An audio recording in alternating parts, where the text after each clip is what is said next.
Hello, my name is Dr. Brandon A.J. Davis. I'm the senior pastor of Historic Warren AME Church and a contributing columnist for the Christian Recorder.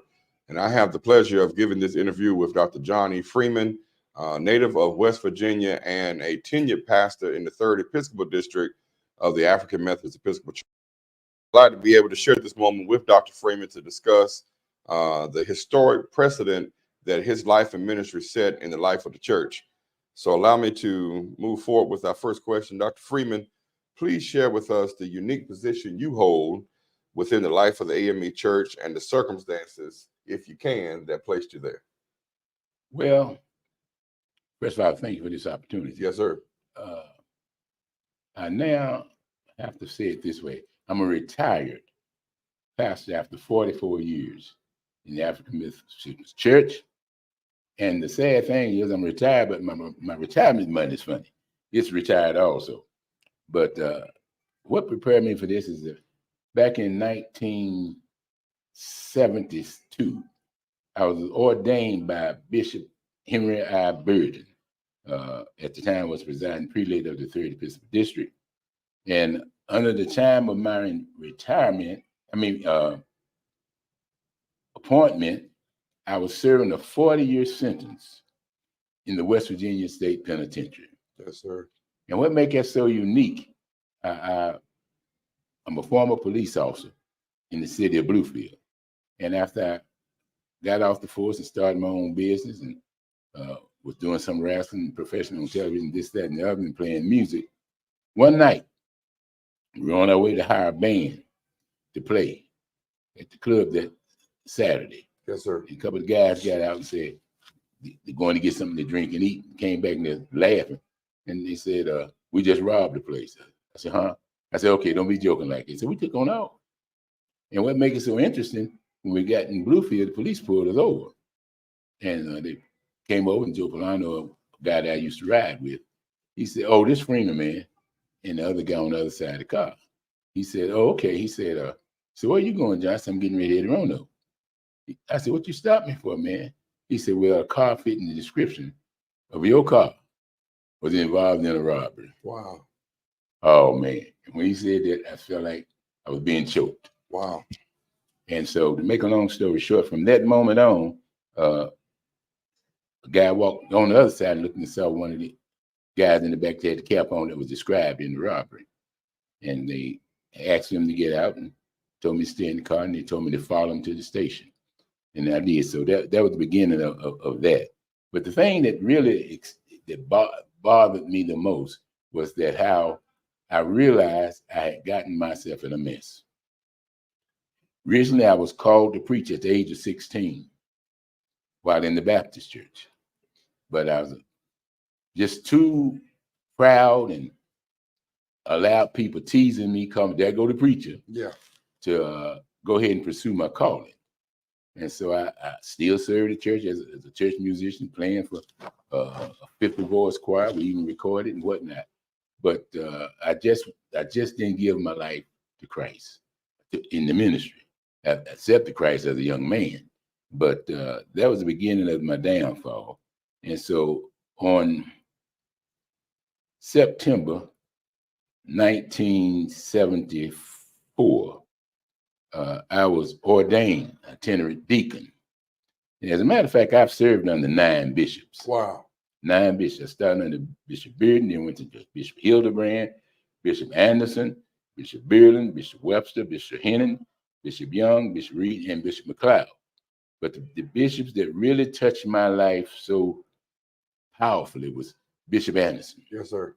And when he adopted me as one of his ministerial sons, from that moment on, even though I was in prison, I became the minister of music for the West Virginia Conference and almost the 3rd District, to be true. Yes, sir. But I played all the conferences. Yes, sir. In the West Virginia Conference. And I also became, after I got appointed in 1977, Bishop Randolph Anderson ordained me an itinerant elder. And I wasn't shocked at that because I followed through the proper procedures. Yeah. And But as he kept reading, he said, when he got ready for the appointments, he looked over to the piano and told me to play Go Preach the Gospel. So I started playing Go Preach the Gospel, and everybody was singing. Then when he started giving the appointments, went down the list. But when he got down to St. Matthew, Leicester, he said, Reverend John E. Freeman, the new appointed pastor of St. Matthew's, Leicester, and I'm going to make that a circuit. I'm also going to assign him to Schaefer's Chapel AME Church in Omar. 4 hours. Wow.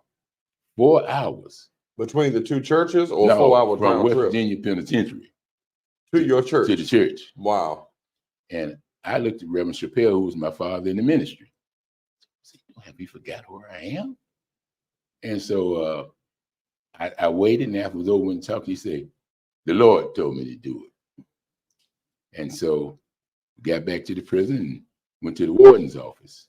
By this time, I had my own apartment at the state police barracks. Yes, sir. Because I had served about 7 years. Let me interject and ask you, so your ministry started while you were still serving almost 40-year sentence. Right. And you was allowed to complete the Board of Examiners, be ordained itinerant deacon and an itinerant elder in the AME church, and appointed to a church serving a circuit in the then West Virginia Annual Conference. You're correct. And the thing that's really exciting, I didn't know it until just recently. As far as we can find out, nobody in the history, yes, sir, of the African Methodist Episcopal Church was appointed to serve as a pastor while serving a prison sentence. Yes, sir. So this makes this a historic conversation at the 52nd quadrennial session of the General Conference, because we're talking about something that has not been done or researched in the life of our church.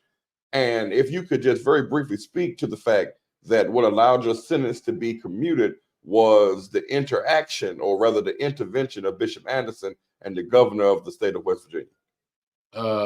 As far as I know, I think it was a combination of things. The governor and I had met previously when I was a police officer, when he was a Secretary of State. Yes, sir. And so he was following me pretty much. And when I preached my trial sermon in the Baptist church at first, Bishop Archmore was the governor, and he came to the ceremony.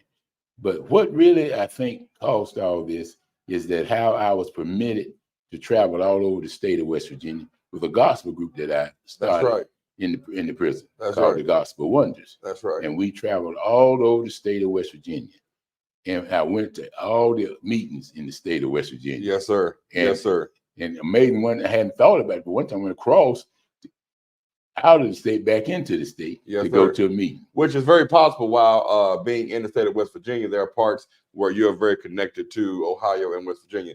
Time would not allow us to go into the depths of this significance, but let me say that I had the privilege of having Dr. John Freeman come to the church I was serving, Wayman AME Church in Wheeling, West Virginia, to do a concert and to preach for us.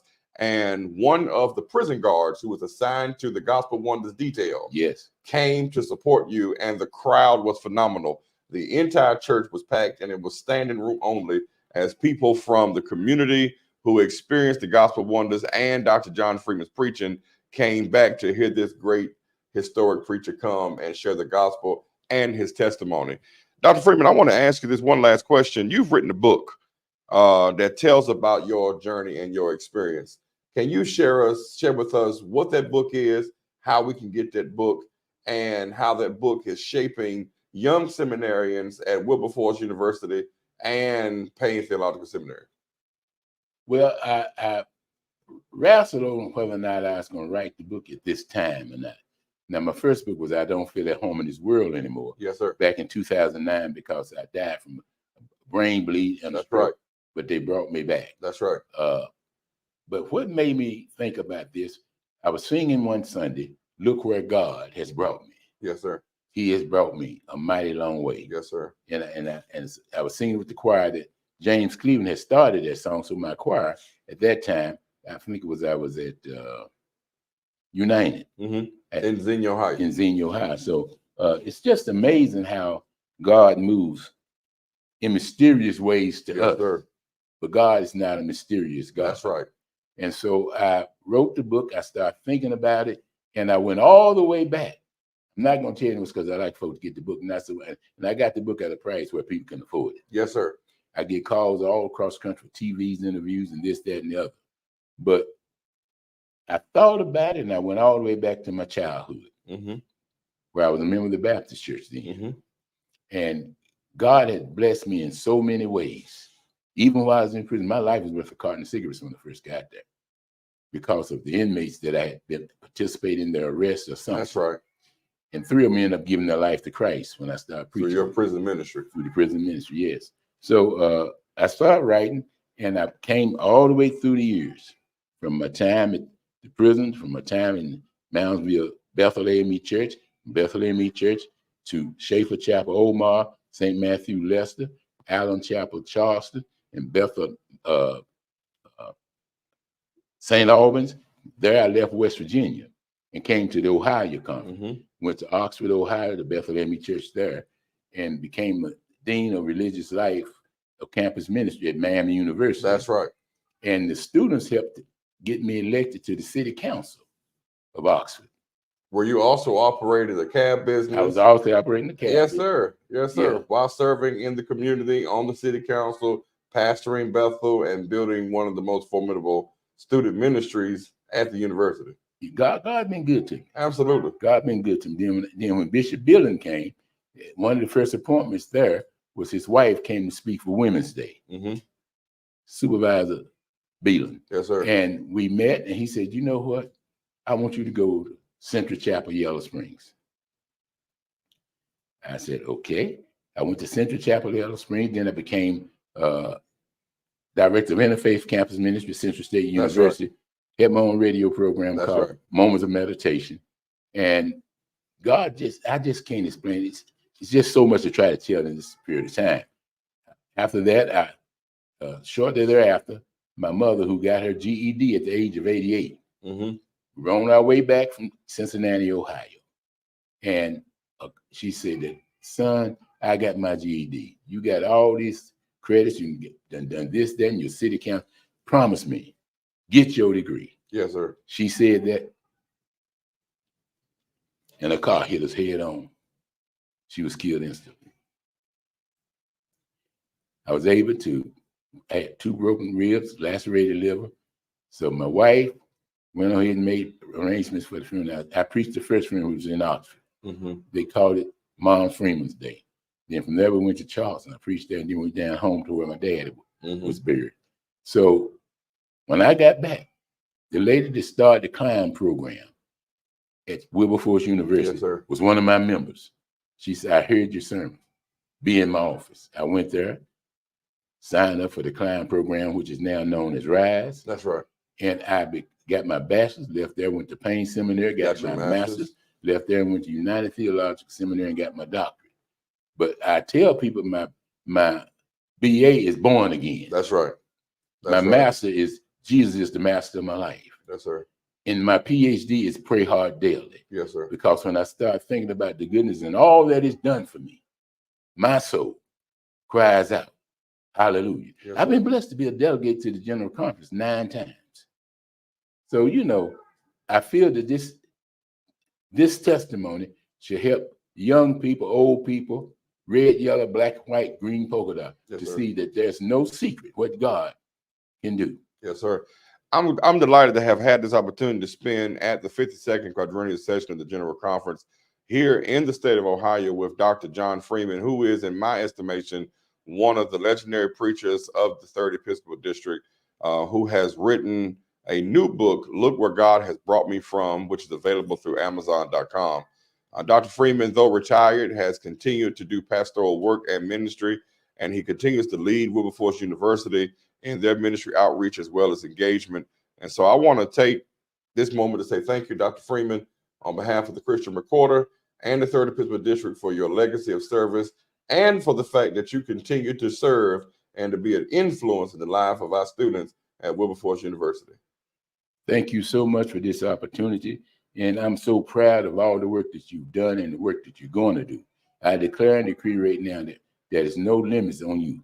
Yes, sir. Okay. And the book can also be purchased here at this 52nd Conference. What's your booth number? 106. 106. So please go and get your book, purchase your book, and get it autographed by the author here at the General Conference in the exhibit hall. Thank you so very much.